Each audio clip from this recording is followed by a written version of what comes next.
Bienvenue dans En cas de tracas, le podcast où l'on parle alimentation émotionnelle. Vous savez, c'est ce moment où après une journée stressante, vous ouvrez le placard et finissez un paquet de gâteaux. Alors pour mieux comprendre ce qui se passe, je vous propose d'explorer les liens complexes entre vos émotions, votre alimentation, votre corps et votre santé mentale. Dans ce podcast, vous découvrirez des récits touchants, des outils pratiques, des discussions enrichissantes pour vous aider à tisser une relation sereine avec la nourriture et avec vous-même. Votre alimentation est un langage. Apprenons à le décoder ensemble pour mieux vous comprendre. Et au fait, moi, c'est Julie Rojon, autrice du livre Libérez-vous de l'alimentation émotionnelle, thérapeute et formatrice. J'accompagne des personnes qui souhaitent transformer leur rapport à l'alimentation et forme des professionnels à intervenir sur ces thématiques. Maintenant, c'est parti, place à l'épisode.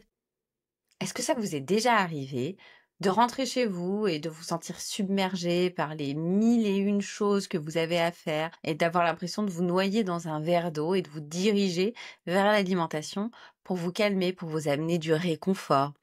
Ou de vous sentir énervé, de vous sentir frustré par quelque chose qui s'est passé ou par des ruminations mentales qui occupent votre esprit, et idem, de vous diriger vers des aliments généralement sucrés ou salés pour vous faire redescendre d'un cran. Et vous êtes peut-être déjà demandé pourquoi, dans ces cas-là, la nourriture semble être la solution évidente à un malaise intérieur. Pourquoi finalement, quand on se sent submergé par une émotion, on a cette impulsion de se tourner vers, je sais pas, le chocolat, le pain, les biscuits, des aliments gras, plutôt que de laisser l'émotion nous traverser et de la laisser passer. C'est ce dont on va parler aujourd'hui. On va parler des émotions et de leur rôle fondamental dans notre relation à l'alimentation. Pourquoi certaines émotions vont nous pousser à manger? À quoi elles servent réellement? Comment elles fonctionnent dans notre cerveau? À quoi elles servent dans notre écosystème, dans notre vie? Et surtout, comment peut-on faire pour ne plus manger sous le coup de nos émotions et de développer au fil de l'eau, au fil des jours, au fil des années, une véritable compétence émotionnelle? Une citation de Confucius que j'aime bien: au lieu de se plaindre de l'obscurité, mieux vaut allumer la lumière. Et c'est ce qu'on va faire aujourd'hui. On va allumer ensemble la lumière sur nos émotions et leur influence sur notre rapport à la nourriture. Et pour ça, on va parler de toutes les émotions qui nous poussent à manger. Comment se déclenche une émotion, à quoi elle sert et comment elle impacte notre corps et nos décisions. On va aussi faire un zoom sur... Et puis en dernier volet, on va voir ensemble comment développer une hygiène émotionnelle et monter en compétence pour ne plus subir nos émotions. Alors, toutes nos émotions peuvent nous pousser à manger. Oui, souvent on a une idée reçue qui nous pousse à croire que ce seraient les émotions dites connotées négatives qui nous pousseraient à manger. Le stress, la tristesse, la colère. Mais pour autant, toute la palette des émotions peut nous pousser à ouvrir les placards. Toutes les émotions peuvent nous faire manger. Qu'elles soient agréables finalement ou désagréables, elles peuvent déclencher un besoin, une envie alimentaire. Tout ça est lié au fait que, en tant qu'individu, avec la perception de la réalité, avec notre construction, avec notre histoire de vie, on va mettre sur les émotions des étiquettes, positives ou négatives, ce qu'on appelle une valence.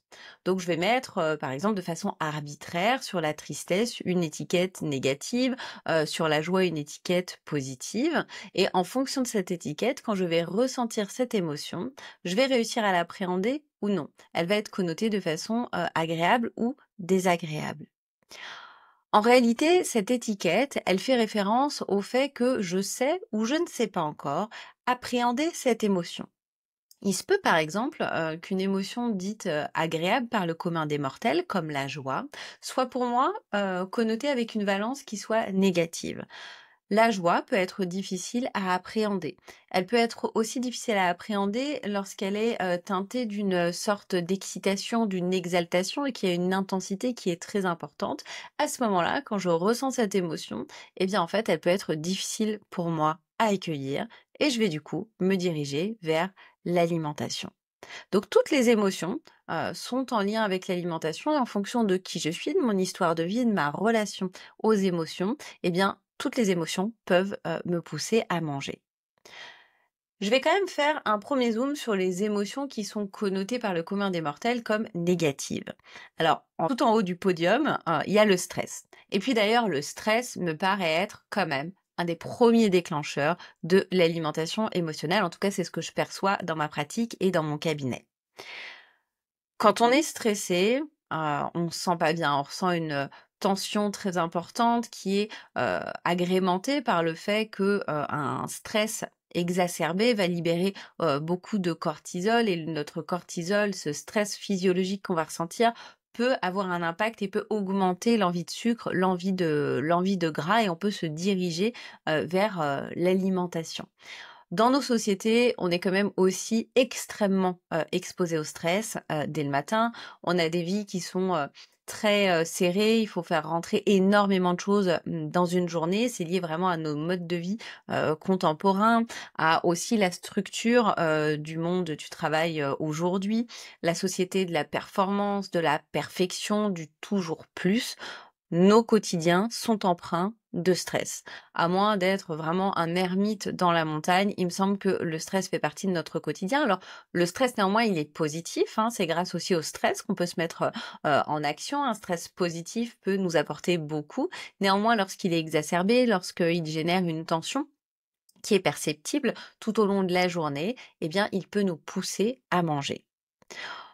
Dans ces émotions dites négatives, on peut citer aussi la tristesse. Alors encore une fois, je dis dite négative, hein, néanmoins aucune émotion me semble être négative, hein, je fais juste un point là-dessus. Toutes les émotions finalement sont positives puisqu'elles vont nous apporter un message et on va continuer à en parler.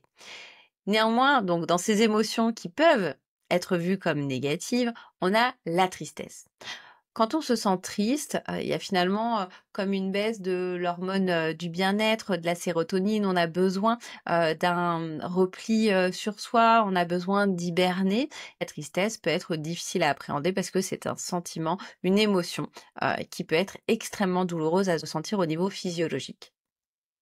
J'entends souvent aussi que l'ennui revient comme déclencheur de l'alimentation émotionnelle. Je mange parce que, je me sens vide, je sais pas quoi faire. Il y a, comme un sentiment, à l'intérieur de moi qui est difficile, à décrire et c'est bien normal. Puisqu'on est dans des sociétés où on s'ennuie très peu. Quand, il y a un moment où on pourrait, faire rien, eh bien, on sort notre téléphone, on va le regarder. Dès qu'on est face à soi-même, dès qu'on a la possibilité de faire rien, de contempler soit le monde extérieur, soit notre monde intérieur, eh bien, ça peut être un peu la panique à bord. Je suis seule, j'ai rien à faire. Il y a un peu comme cette sensation de: «J'ai du mal à respirer, qu'est-ce que je vais faire?» Se retrouver face à soi, c'est extrêmement vertigineux et cette sensation de vide, elle est un fort déclencheur dans l'alimentation émotionnelle. Enfin, je vais citer la colère et la frustration qui sont eux aussi des déclencheurs importants. La colère et la frustration, on pourrait peut-être, les résumer par le fait qu'il y a, une des limites qu'on avait, posées, qui n'a pas été respectée, soit par l'extérieur, soit par moi-même, ou alors il y a une attente qui n'a pas été respectée et à ce moment-là, l'émotion est tellement forte et tellement explosive qu'on va se diriger vers l'alimentation pour s'apaiser. Et comme je le disais, des émotions qui sont, connotées comme positives peuvent aussi nous pousser à manger. La joie, par exemple, je me sens hyper joyeuse, j'ai passé une super journée, et bien en fait, je vais manger pour répondre à cette émotion. Ça peut être, je vais manger aussi pour me récompenser. Et là, vraiment, on est dans une association qui est due à du conditionnement. La joie, elle peut aussi nous pousser à manger parce que je mérite pas d'accepter, d'accueillir, toute cette joie. Je sais pas comment faire, j'ai pas appris à l'accueillir ou alors elle se résume à une excitation, une exaltation, une intensité qui est trop importante pour moi que je ne sais accueillir. Donc vous le voyez avec, ces exemples qui sont, assez anecdotiques, je ne suis pas du tout exhaustive là dans ma description, des émotions, mais c'est juste pour vous illustrer que finalement toutes les émotions peuvent nous pousser à manger, toute la palette des émotions et là je suis restée sur des émotions dites primaires, donc des émotions, on va dire, les grandes émotions qu'il est souvent facile, de décrire, de verbaliser. Néanmoins, on a énormément de nuances, hein. Le champ de sémantique des émotions est extrêmement large et toutes ces émotions peuvent nous pousser à nous diriger vers l'alimentation. Ce qui fait que ça nous pousse vers l'alimentation, c'est notre difficulté à les appréhender parce que on n'a pas appris, parce qu'on ne sait pas faire, parce qu'on est débordé, parce qu'on n'en a pas conscience. Et puis aussi l'intensité qui peut être ressentie. Et là, je fais le parallèle avec un sujet qui est vraiment d'actualité, dont on parle beaucoup dans les médias, qui est la haute sensibilité. Souvent, on entend aussi le terme d'hypersensibilité. 30% de la population aurait une sensibilité plus haute que d'autres personnes et aurait des intensités émotionnelles plus importantes qui pourraient, c'est une hypothèse, les diriger vers une compensation avec l'alimentation. Et quand on ne sait pas quoi faire de toutes ces émotions, quand on ne sait pas les accueillir, quand on n'a pas forcément d'ailleurs conscience de ce qu'on ressent, eh bien on peut se diriger vers l'alimentation comme stratégie de régulation émotionnelle. Et si vous n'avez pas écouté d'ailleurs toutes les explications du mécanisme de l'alimentation émotionnelle, dont je ne vais pas vraiment reparler ici, eh bien je vous invite à écouter l'épisode qui s'y réfère. Alors là, je faisais le lien direct entre nos émotions et nos prises alimentaires. Mais on peut se demander un petit peu plus profondément, je trouve ça intéressant de se poser cette question-là, comment une émotion fonctionne et pourquoi elle influence nos comportements. Alors déjà, une émotion, c'est pas dans votre tête, c'est un processus physiologique qui est aujourd'hui très bien étudié, physiologique et psychologique. Déjà, émotion, au niveau étymologique, ça vient du latin emovere, qui signifie mettre en mouvement. Une émotion, c'est donc quelque chose qui vient de l'intérieur, qui se met en mouvement et qui va vers l'extérieur. On pense qu'on peut avoir le contrôle sur nos émotions, mais en réalité, elles nous traversent même avant qu'on en ait conscience. Alors comment ça se passe tout ça? Alors quel est le parcours physiologique d'une émotion? Eh bien, nous percevons une information, interne ou externe. Alors externe, c'est je perçois un stimulus, j'entends, je vois, je touche, je sens, donc vraiment je capte une information externe, ou alors mon cerveau capte une information interne qui est liée à un souvenir, à des ruminations, à l'anticipation du futur. Finalement, c'est un peu tous les films que je me projette dans mon cerveau. Et tout cet écosystème va être interprété par mon cerveau, il va capter une ou des informations. Ces informations vont être traitées par une partie de notre cerveau et je vulgarise au maximum. Et en fonction de cette information qui est perçue, qui est traitée avec notre filtre de la personnalité, avec notre filtre de l'interprétation de la réalité, cette information va être synonyme de danger ou non et va être traduite par une émotion et par une réaction plus ou moins rapide. S'il y a un danger, alors l'émotion va être extrêmement rapide. Là, on peut parler, par exemple, de peur, de danger imminent. Je suis en train de traverser un passage piéton, une voiture arrive. Je sens une émotion extrêmement forte et c'est cette émotion qui va me sauver la vie et qui va me permettre d'avoir un pas de recul. Si l'information captée n'est pas synonyme de danger imminent, l'émotion va être déclenchée de façon un tout petit peu moins rapide. Néanmoins, la différence n'est pas nécessairement perceptible par notre organisme. Cette émotion, elle est traduite par une réaction physique, une réaction physiologique. Je peux avoir par exemple une accélération cardiaque, des tensions musculaires, les mains qui deviennent moites, j'ai la gorge qui se serre, j'ai du mal à respirer, j'ai mal au ventre. Donc il y a vraiment un retentissement au niveau du corps. Avec d'ailleurs des imageries, on voit les zones du corps qui s'activent en fonction de la réponse émotionnelle des individus. Et en réponse à cette émotion, eh bien, on va avoir une réponse comportementale, une action comportementale qui va être enclenchée puisque c'est le but d'une émotion. On agit en fonction d'une émotion, on va lui répondre, c'est elle qui guide nos décisions. Donc, si je résume, on a une information qui est captée, qui va être traitée par notre cerveau, qui va être traduite par une réponse physiologique qui correspond à une émotion. Et cette émotion a pour but d'enclencher une réaction comportementale pour nous permettre de nous ajuster, pour nous permettre de nous adapter à notre environnement. Nos émotions sont vraiment nos alliés. On a tendance à les mettre sous le tapis, à pas vraiment les considérer, à se dire qu'elles nous ennuient, qu'elles nous dévient de trajectoire, de tout ce qu'on avait décidé au niveau intellect, de tous nos raisonnements. Néanmoins, elles nous aident à nous adapter et à choisir, à prendre les bonnes décisions. Les émotions constituent notre meilleure boussole, notre plus beau GPS de vie. Et c'est assez récent dans l'histoire de l'humanité de faire plus appel à notre raisonnement, à notre intellect plutôt qu'à nos émotions. À l'image finalement du règne animal, nous sommes guidés par nos émotions. Vous avez peut-être déjà fait ces expériences de ressentir une grande émotion et de prendre une décision qui défie la chronique, qui défie toute construction intellectuelle, tout raisonnement. Vous savez que c'est cette décision-là qu'il faut prendre. Eh bien, c'est là le but de nos émotions. Et c'est tout le travail de notre vie. Et réussir à équilibrer, à trouver un juste équilibre. Un équilibre, c'est finalement un équilibrage d'ailleurs constant et de tous les jours entre nos émotions et notre raisonnement. Si on n'écoute pas nos émotions, elles vont venir toquer, toquer, toquer et revenir jusqu'à temps qu'on puisse prendre en compte leurs messages et qu'on puisse les écouter. Alors pourquoi est-ce que nos émotions nous poussent à manger? Eh bien parce que parfois, la sensation physiologique est tellement désagréable qu'on va au plus vite, qu'on va chercher une réponse immédiate qui va nous permettre de libérer de la dopamine, qui va stimuler à l'image d'une drogue le circuit de la récompense et qui va réduire sur le moment l'intensité émotionnelle. Je ressens une émotion, je vais me diriger vers la nourriture de façon consciente ou inconsciente pour réguler mon état émotionnel. Néanmoins, comme je le disais, si cette émotion n'est pas traitée, en fait, elle va être rangée, voilà, c'est une grande métaphore, mais elle va être rangée dans un tiroir de notre cerveau et plus tard, on va aller réouvrir le tiroir. C'est plutôt le tiroir qui va se réouvrir sans forcément nous demander notre avis si cette émotion n'a pas été traitée. C'est un peu comme quand on est en train de marcher, je sais pas, je suis en train de faire une randonnée et j'ai un sac à dos et à chaque fois qu'il y a une émotion non traitée, eh bien ce sac à dos va s'alourdir, il va avoir des pierres et des pierres et des pierres et des pierres de plus.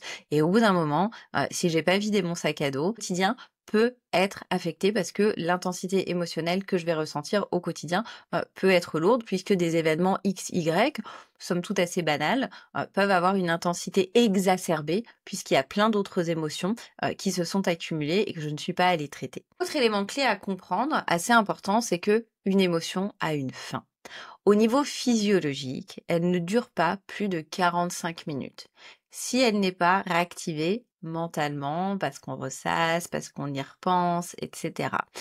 Si on reste assis à vivre son émotion, à se laisser traverser par son émotion, au niveau physiologique, elle passe. Et ça, c'est un élément important à prendre en compte, que nos émotions ne nous tuent pas, que l'intensité émotionnelle peut être déstabilisante, néanmoins, chaque émotion passe. Et si on apprend à les laisser circuler, eh bien, elles s'en vont d'elles-mêmes. Mais il s'agit ensuite d'en tirer les conclusions pour pouvoir réajuster notre vie. Et la clé pour y arriver, eh bien, c'est d'apprendre à appréhender ses émotions, de développer une hygiène émotionnelle pour apprendre à mieux accueillir ses émotions, ou en tout cas à les accueillir sans avoir cette stratégie d'adaptation qui nous pousse à manger. Alors, monter en compétence émotionnelle, c'est quoi? C'est un terme un peu galvaudé qu'on commence à de plus en plus entendre. Eh bien, tout d'abord, c'est de comprendre ses émotions, de comprendre le processus émotionnel.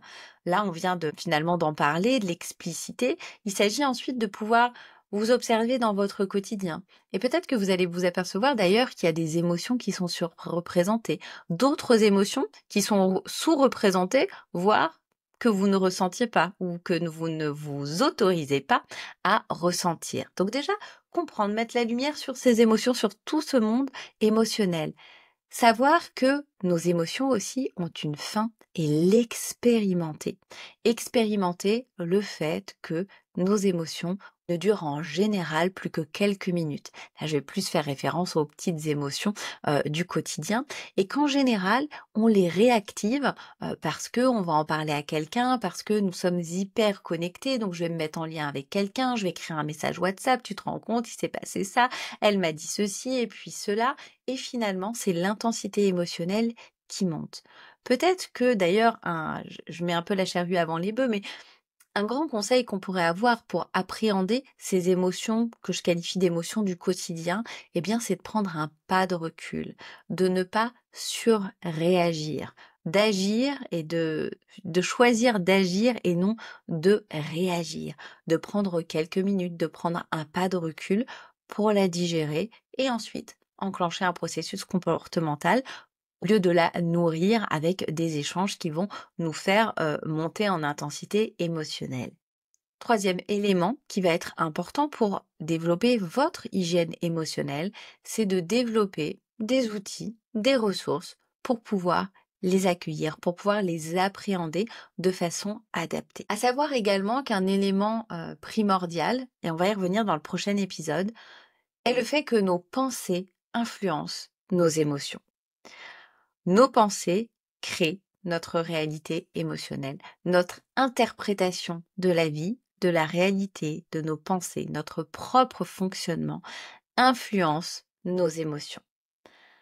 Par exemple, si je me dis que je suis nulle, que de toute façon ça se passe toujours comme ça, on me respecte jamais, c'est jamais équitable ce qui se passe, eh bien je ressens une intensité émotionnelle qui est importante. Par exemple, si je me dis en réaction à un événement, de toute façon je suis nulle, j'y arriverai jamais, je ressens du découragement, je ressens peut-être de la culpabilité, de la honte, c'est lourd, c'est intense.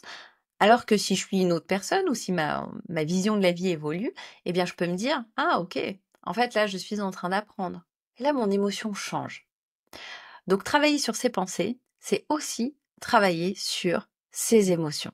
Et changer sa vision de la vie, changer son interprétation de la réalité peut bien évidemment avoir un impact grandiloquent sur nos émotions et les émotions qu'on ressent dans notre quotidien. Alors concrètement, que peut-on faire pour réguler ses émotions? Eh bien, on peut tout d'abord apprendre à les reconnaître. Qu'est-ce qui se passe dans mon corps? Qu'est-ce que je ressens? C'est au niveau de mon ventre, c'est au niveau de ma gorge, ça fait comme ceci, ça fait comme cela. Ce ressenti émotionnel, à quoi il fait écho? Qu'est-ce qui s'est passé juste avant? Quelle est la situation qui m'a mené à ressentir ces émotions dans mon corps? Si j'arrive à la nommer, quelle est cette émotion? Et là, je vais vraiment enrichir ma sémantique émotionnelle. Eh bien, par exemple, je peux ressentir du désarroi, je peux ressentir de l'irritation. Alors, on affine vraiment ce qu'on est en train de vivre. On peut ensuite aller plus loin dans la description de cette émotion. Je ressens de l'irritation parce que mon manager m'a mal parlé. En réalité, je ressens peut-être de l'irritation, je suis irritée parce que je me suis sentie offensée. Hein. On est vraiment dans la précision. Donc je ressens cette émotion, je comprends tout le processus. Qu'est-ce que cette émotion, elle m'amène à faire? Est-ce qu'elle m'amène à prendre du temps pour moi? Est-ce qu'elle m'amène à avoir une conversation? Est-ce qu'elle m'amène juste à la ressentir et à comprendre qu'une de mes limites n'a pas été respectée? À quoi elle m'amène? Quel est son message et comment est-ce que je peux lui répondre? Et plus on va développer ce processus, plus on va développer cet enchaînement de questions et cet enchaînement de réponses qui peut se faire dans un premier temps par écrit et qui va ensuite devenir un automatisme, et bien moins je vais avoir besoin de me diriger vers l'alimentation pour répondre à cette émotion puisque je comprends ce qui se passe et je vais pouvoir y répondre de façon appropriée. Sachant qu'une des réponses peut être d'aller travailler sur sa perception de la réalité. Autre outil concret qui peut nous aider à réguler nos émotions, et à réguler nos émotions qui nous poussent à manger, eh bien, c'est peut-être de faire une sorte de météo des émotions avant de manger. Si vous mangez de façon un peu classique, au moins 3 fois par jour, eh bien, avant de manger, vous prenez 5 minutes. Qu'est-ce que je ressens? Qu'est-ce qui se passe pour moi? Qu'est-ce qui se passe dans mon corps? Est-ce que je peux peut-être respirer, prendre une pause pour redescendre en intensité? Et plus vous allez faire ça, plus ça va devenir un automatisme dans votre quotidien et plus vous allez appeler comme une sorte de sérénité intérieure. Ce qui peut vous aider aussi, c'est pratiquer des exercices de pleine conscience, de la respiration, de la cohérence cardiaque, des outils d'ancrage, des outils extrêmement rapides qui peuvent vous prendre 30 secondes, 1 minute pour revenir à vous-même. Et plus on revient à soi, plus on a conscience de ce qui est en train de se passer. Parfois, on se fait happer par des espèces de mélodrames, d'histoires qu'on se raconte. Et bien, plus on est ancré dans le présent, plus on peut se rattraper dans ces moments-là, ces moments qui vont générer de grandes émotions. Ça peut être aussi intéressant de faire ce qu'on appelle du journaling, d'écrire ses ressentis dans un journal, des émotions. Alors, sans que ce soit lui, il y a pas besoin de faire, d'être écrivain, d'écrire de la prose pour, tenir un journal des émotions. Ça peut être intéressant de noter tout ce qui se passe pour vous, pour encore une fois, monter en compétences émotionnelles. D'ailleurs, là, comme je parle de journal et comme je parle d'écriture, les personnes qui lisent des romans, vont aussi avoir une meilleure, appréhension des émotions puisque je vais avoir une meilleure empathie, je vais me mettre plus à la place des autres, je vais comprendre le monde intérieur des autres et donc ça peut être aussi une bonne astuce pour développer vos compétences émotionnelles. Et enfin, ce qui peut vous aider, c'est de créer des sas de décompression émotionnelle.